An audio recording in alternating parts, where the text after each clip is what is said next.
Now the original car that I built for Robbie, I estimated that I probably had between design time and build time probably a $20,000 or better car. Then on the second car, which took way more time, I would say that this car would probably be about, design time and build time was probably between 35 and 40,000. A lot of time went into this car. It was inspired by several different people. The front end, the way it is, if you can see that, I got that idea from Delaware Destroyer Danny Bastinelli. He always had an open car in the front, and then the back is all aluminum. And I got that idea from Mike Boss in Tennessee. And Mike's been one of my mentors for many years. I've always watched his designs. He comes up with some really innovative stuff. But this car has a lot of similarities in that the engine is back farther against the tires, which lets the driver be back farther. It's got an RJ engine, which Robbie picked out because it was all black and he wanted to do this one in all black. It originally had a belt drive instead of a chain, but because he got heavier, I needed to give it more gear, and it was just easier to put a chain on it. The body was a major job. It's all aluminum body. You can see all the shapes in it. It was tricky to make.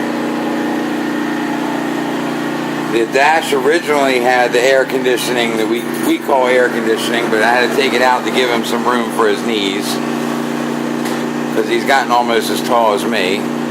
This car has the carbon fiber side panels just like the other one.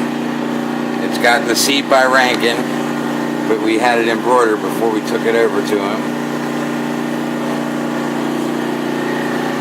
It's got, back to the front end, I know I'm bouncing all over the place here, I'm just trying to think of what to say. The front end, I probably had, I'll bet you, probably 20 hours or better in just making these tripods.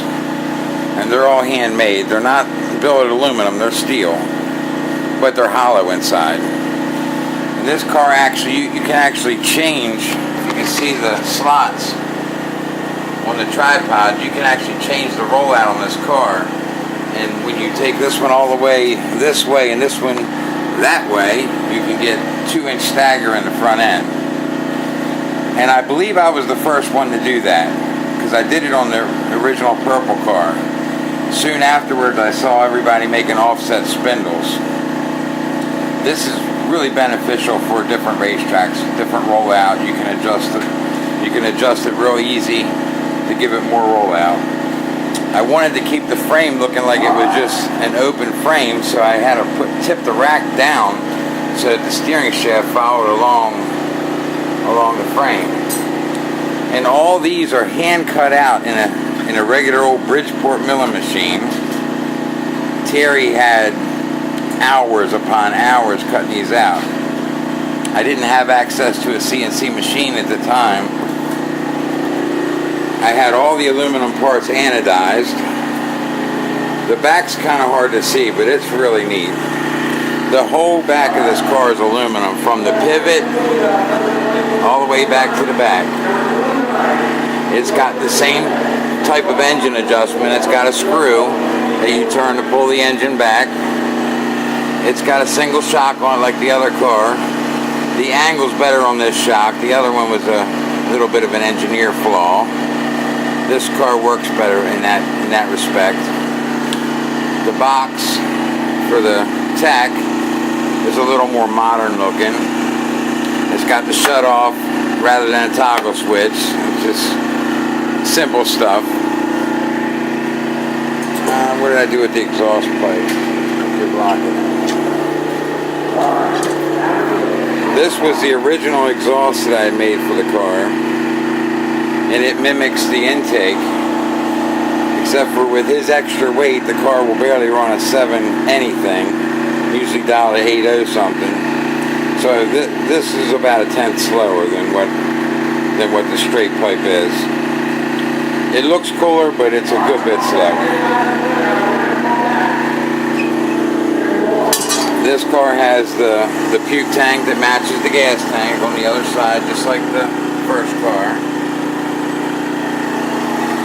A lot more time went into making all these pieces. These are all hand cut out. You see the frame, that's all hand cut out. And all the positioning of like the jack shaft and the rear sprocket, all that had to be figured out before we laid it out, because those locations can't be changed. It's even got a billet dial-in board facing the other way right now. A lot of time in this car. It's one of the neatest cars I've ever seen, and it's not just because I built it, but you just looking at all these different cars out here, there's nothing like this. This gets a lot of attention anywhere it goes. He won Best Engineering again last week in the junior finals, and this is probably the third or fourth time this car has won that.